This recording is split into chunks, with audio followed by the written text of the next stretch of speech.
Copos no tabuleiro Ouija para comunicação com mortos e varinhas rabdomantes para detecção de água e metais preciosos são exemplos de dois artefatos místicos que parecem se mover por conta própria, quando na verdade são movidos pelas próprias pessoas que os seguram. O efeito que explica como esses artefatos se movem é o mesmo que explica por que durante uma partida de futebol você chuta a poltrona quando o atacante do seu time hesita diante do gol. Ou então, quando você procura o pedal do freio a cada manobra arriscada que seu amigo aprendiz de motorista faz ao estar ao volante.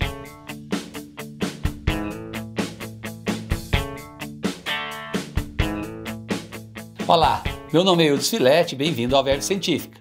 A explicação para esse aparente movimento sobrenatural está muito longe de ser um espírito tentando comunicar-se com as pessoas ou de energia sendo emitida por uma pepita de ouro. Nesse vídeo você vai ver que quem move o copo ou as varetas, na verdade, é o efeito ideomotor, um dos vários mecanismos pelos quais o nosso cérebro nos engana.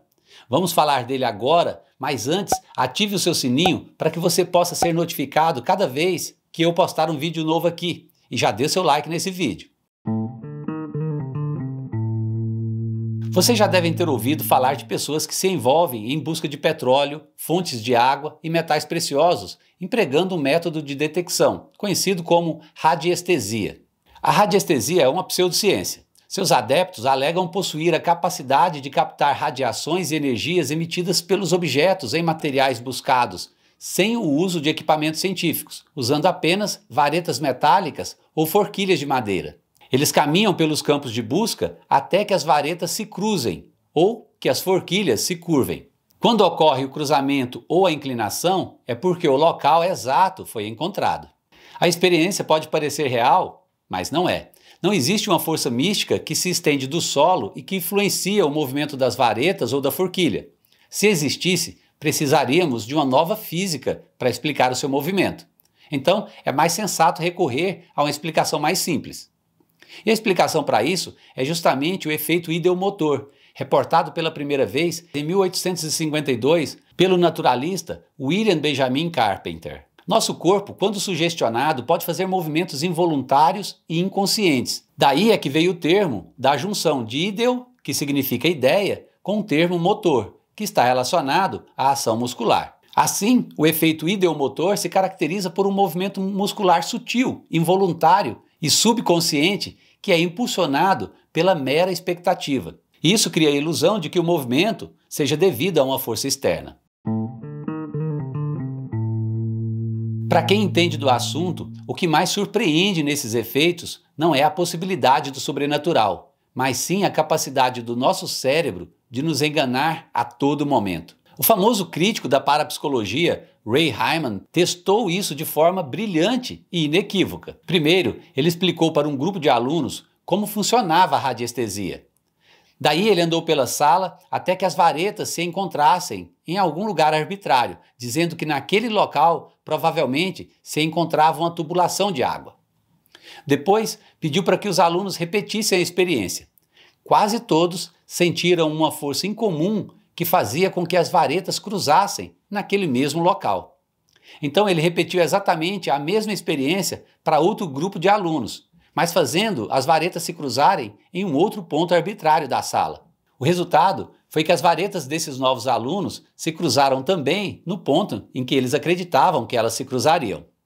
Com isso, ele concluiu que, sob uma variedade de circunstâncias, nossos músculos vão se comportar de forma inconscientemente de acordo com uma expectativa implantada. O que torna esse simples fato tão importante é que nós não temos a consciência de que a fonte da ação resultante somos nós mesmos. E essa ação inconsciente é comum em muitas outras ações cotidianas. O efeito ideomotor explica mais do que apenas radiestesia. Pessoas que balançam pequenos pêndulos sobre objetos para, por exemplo, ter acesso a uma orientação divina ou sobre a barriga de uma gestante para detectar o sexo do feto, sempre estão sujeitas à ação de forças ideomotoras. Crianças e adultos são fascinados com os tabuleiros de Ouija, ou, em sua versão brasileira, o jogo do copo. Aquela brincadeira em que se colocam as letras do alfabeto em semicírculo e um copo emborcado no centro, sobre o qual os participantes colocam o dedo indicador. E sem que ninguém o pressione, o copo misteriosamente começa a se movimentar, encaminhando-se para as letras e formando palavras, configurando supostas mensagens do além. Nessa brincadeira, contudo, não há nada de sobrenatural.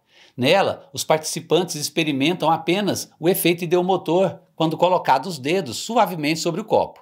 As alegações da radiestesia, de pêndulos místicos e de tabuleiros de Ouija podem parecer triviais ou, na pior das hipóteses, inofensivas, mas mesmo afirmações aparentemente tolas como a radiestesia pode ter sérios efeitos no mundo real. Uma empresa britânica supostamente ganhou mais de 75 milhões de dólares vendendo um localizador de bolas de golfe, que era na verdade apenas uma vareta de adivinhação gourmet.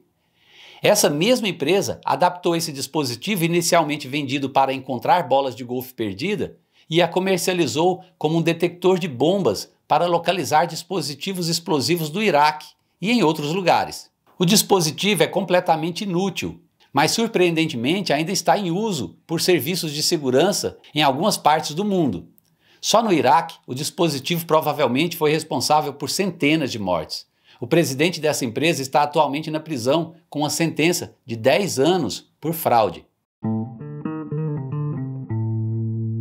A ignorância do efeito ideomotor pode ter efeitos devastadores também em outras áreas.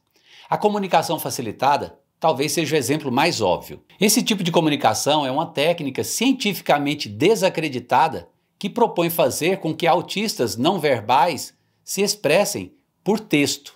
Os facilitadores praticantes dessa técnica conduzem a mão das pessoas para a digitação de textos em teclados ou outros dispositivos. Investigações já demonstraram que a autoria das mensagens escritas são do próprio facilitador e não da pessoa que tecla. A comunicação facilitada nada mais é do que auto-engano por meio do efeito motor. É importante ressaltar que, além desse tipo de interação não funcionar, ela causa sérios danos psicológicos, já que os pais nutrem uma falsa esperança de que seu filho autista fosse, na verdade, intelectualmente normal. O efeito ideomotor é um fenômeno simples e bem conhecido. E como os sonhos e as alucinações é apenas um exemplo de como o nosso cérebro pode nos enganar. Ele é mais um dos fenômenos que nos impele a estarmos sempre atentos aos modelos de realidade que os nossos cérebros criam, especialmente em situações onde experimentamos algo que pareça incomum ou extraordinário. Então, antes de formular hipóteses sobre espíritos, novas forças ou habilidades sobrenaturais, considere que seu cérebro, como de qualquer outro ser humano, tem peculiaridades e pontos fracos e está sempre pronto para te enganar. Termina esse vídeo por aqui. Se inscreva no canal e tenha Verve Científica. Abraço e até a próxima!